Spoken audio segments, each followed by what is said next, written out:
My best friend Flynn and I have been two peas in a pod for about 13 years.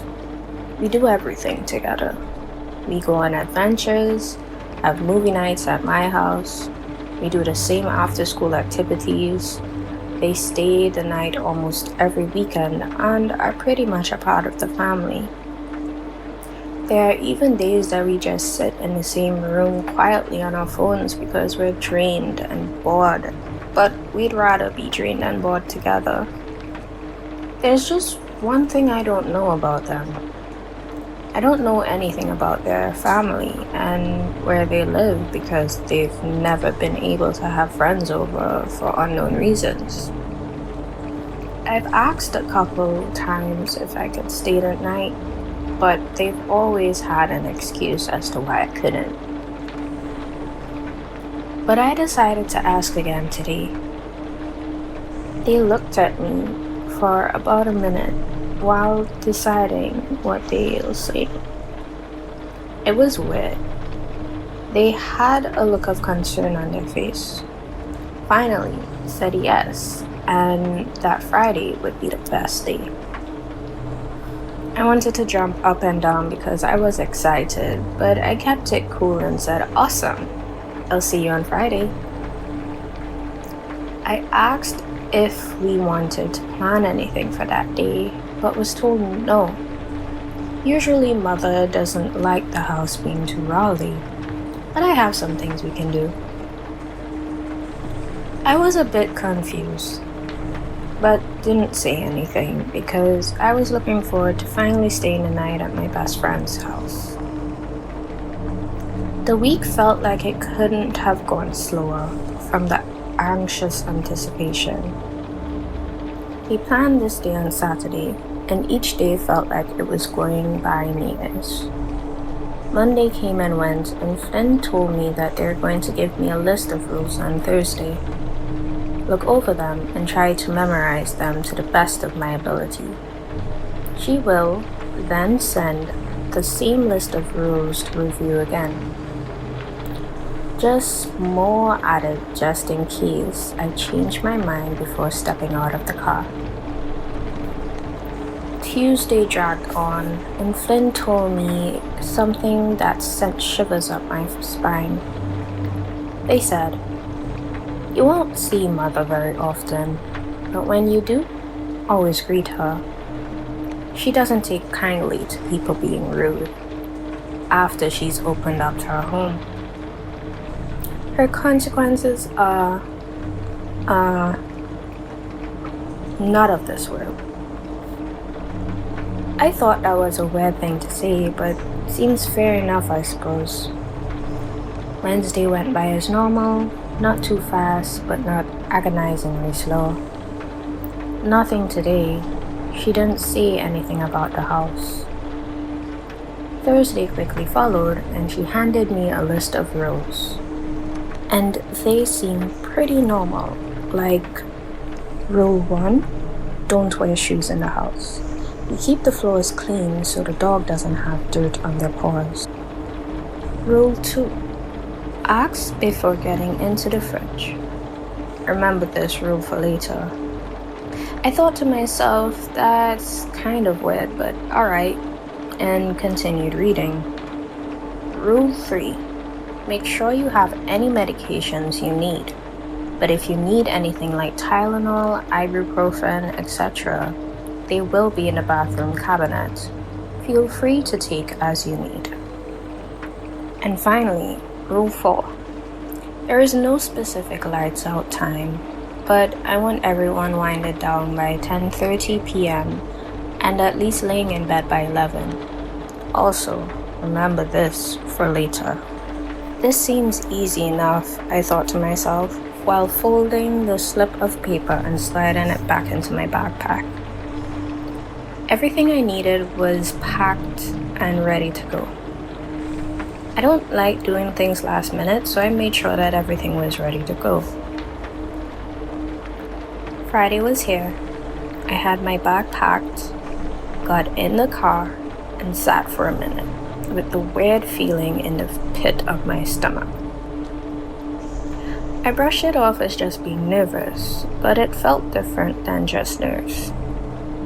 Driving to their house continued to give me the worsening feeling of anxiety, but I tried to ignore it. Their driveway is a dirt road that goes on for about half a mile. I finally got to the house, and when I said it looked like a mansion, I really meant it. Before I left the car, I got a text from Flynn saying, "Please read before leaving your car. Your life depends on it." I laughed to myself, thinking that this was just a funny way for them to get my attention.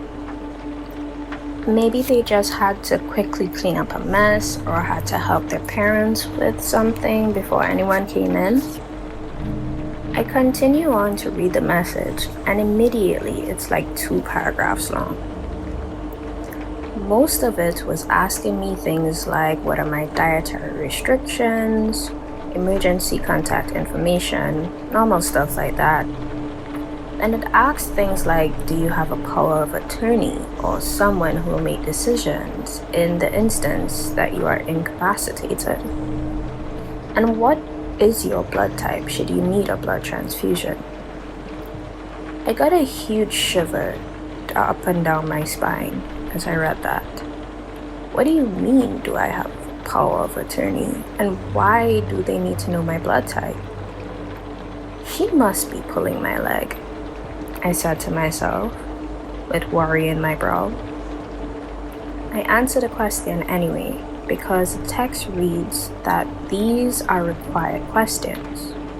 Continuing to read, I finally got to the meat and potatoes of this text message. "Oh, welcome to our humble home. We're pleased to have you over, and we want you to have the best time. Before you leave your vehicle, please read our house rules. These will keep you safe and alive." I was taken aback by the safe and alive bit. What did they mean by that? I wasn't getting a good feeling about this, but I continued on. Rule 1. When you ring the doorbell, it should make 2 rings. If 3 or more rings occur, close your eyes and cover your ears. If you don't, the ringing will become louder and cause ear bleeding and possible permanent hearing loss. Rule 2. When the door opens, Flynn will answer. If this is the case, you may simply walk in. If an older man in a suit answers, he will ask you what brings you to this home, and you must say, "I am purely a visitor. I mean no harm." And look at him until he closes the door. Do not break your gaze until he closes the door. Rule 3. When you come in, please take your shoes off. Mother hates dirt on the floor, and you don't want to know what happens when she gets mad. Rule 4. On our way to my room, we'll pass the living room. My grandfather will be watching Static.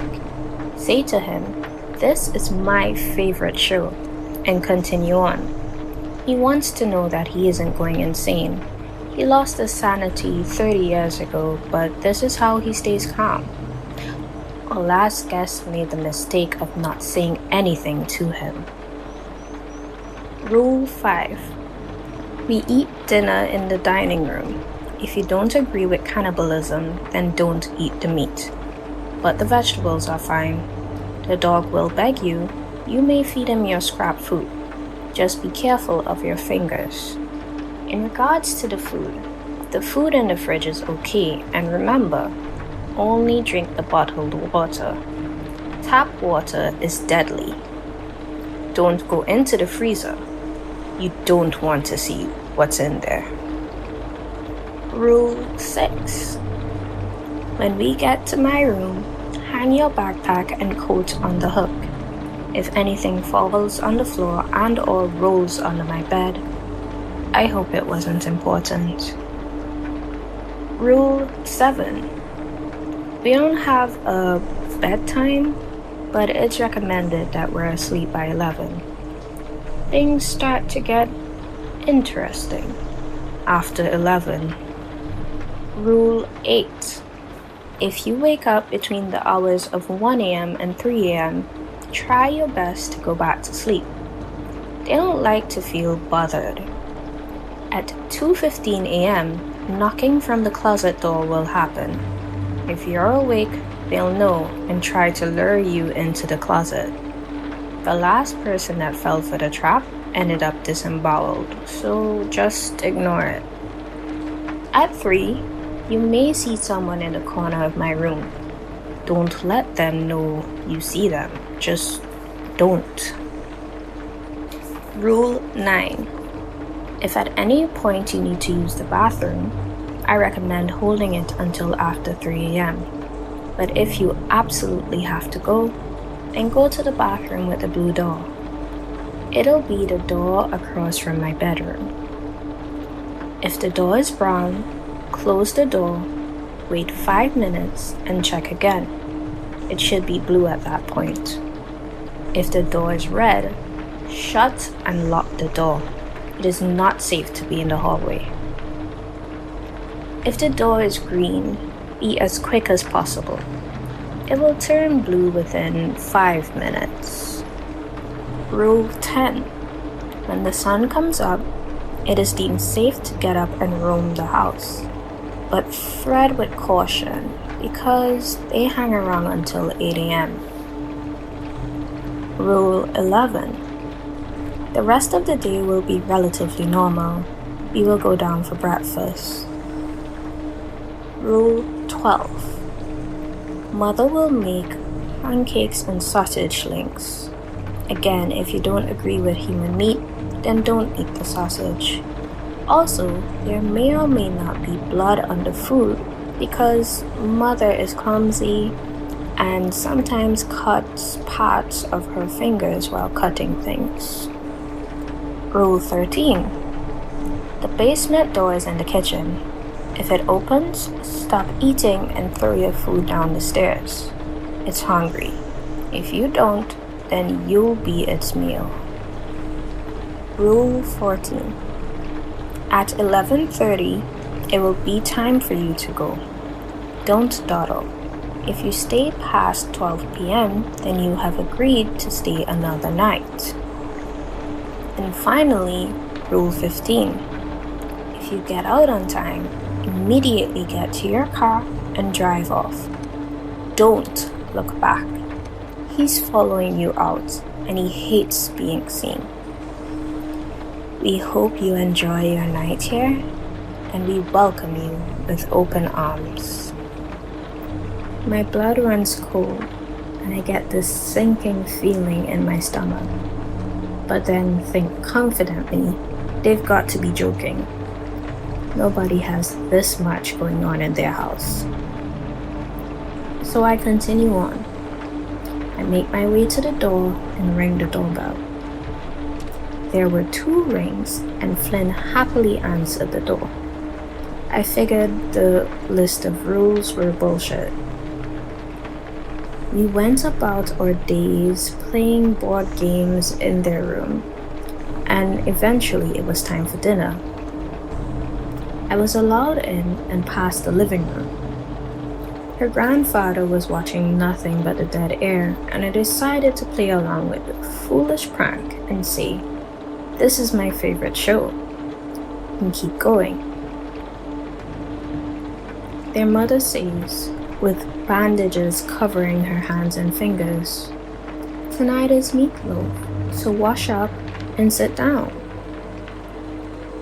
We went to the kitchen and washed our hands. My stomach dropped when on the counter I saw a puddle of blood and drops of blood trailing from the kitchen to the dining room.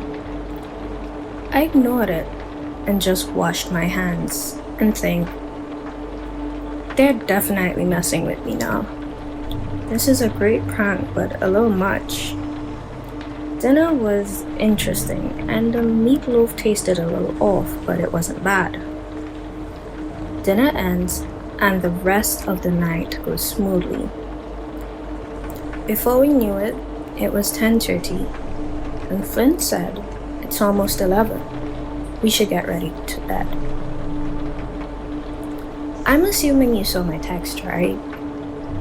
I got a little confused, but told him yes, and just went along with it.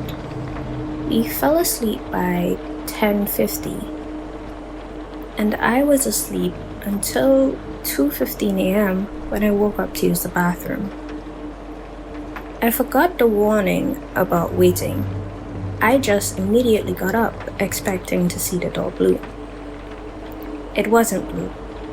It was a deep blood red, and immediately, Rule 9 popped into my head. I shut the door and locked it, and immediately went back to bed. Morning came, and I dashed to the bathroom because I had to wait. After that, I went back and got dressed for the day. We went down to the kitchen to have breakfast, and luckily, there was no blood, and her mother's hands were all of a sudden fine. After breakfast, as I was about to throw my breakfast away, I heard the squeaking of the basement door.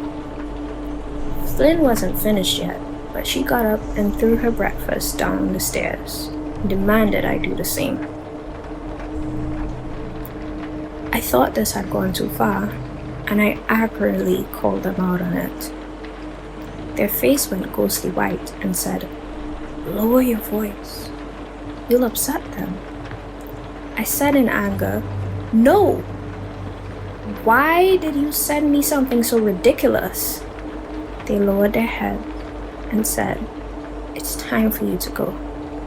They ran upstairs, grabbed my bag, and damn near threw me out the door. They yelled, "Run now! You've upset them." I don't know what just happened, but I ran to my car, put it in drive, and sped off. But every now and then, I see the same shadow figure on the outline of the forest. Now I understand that the rules weren't fake, and my life is in danger.